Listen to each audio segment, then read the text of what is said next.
Abuzohet për abuzim seksual me të mitur, lëshohet urdhër arresti për aktorin e njohur. Një urdhër arresti është lëshuar për aktorin Timothy Busfield, i njohur për rolin e tij si Danny Concannon nga departamenti i policisë i Albuquerque, New Mexico. Ai përballet me akuza për krime të rënda që lidhen me abuzim seksual të miturve.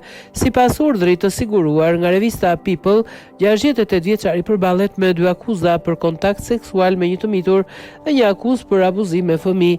Autoritetet deklarojnë se incidentet e dyshuara përfshin 2 vëllezëri dhe motrat 11 vjeçar, të cilët ishin aktorë të mitur të serialit The Cleaning Lady, ku Busfield punonte si regjisor. Emrat e të miturve nuk janë bërë publik.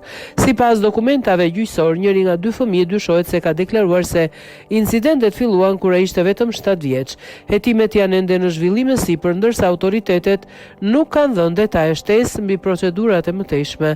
Autoritetet deklarojnë se incidentet e dyshuara përfshin 2 vëllezër dhe motra 11 vjeçar, të cilët ishin aktorë të mitur të serialit ku Busfield punonte si regjisor. Hetimi filloi në 1 nëntor 2024 pasi një mjek në spitalin e Universitetit të Meksikës së Re raportoi shenja të mundshme abuzimi seksual.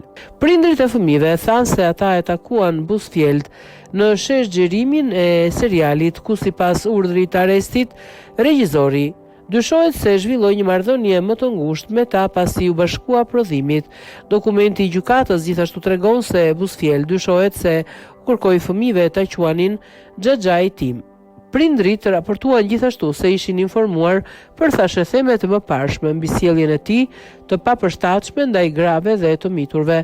Nëna e fëmijëve sipas urdhrit të arrestit i pyeti fëmijët nëse dikush i kishte prekur në një mënyrë që i bënte të ndiheshin të pakëndshëm dhe fëmijët u përgjigjen: "Do të thuash si xhaxhi tim?" Sipas dokumentave gjyqësor, njëri nga fëmijët dyshohet se ka deklaruar se incidentet filluan kur ai ishte vetëm 7 vjeç. Hetimet janë ende në zhvillim e sipër, ndërsa autoritetet nuk kanë dhënë detaje shtesë mbi procedurat e mëtejshme.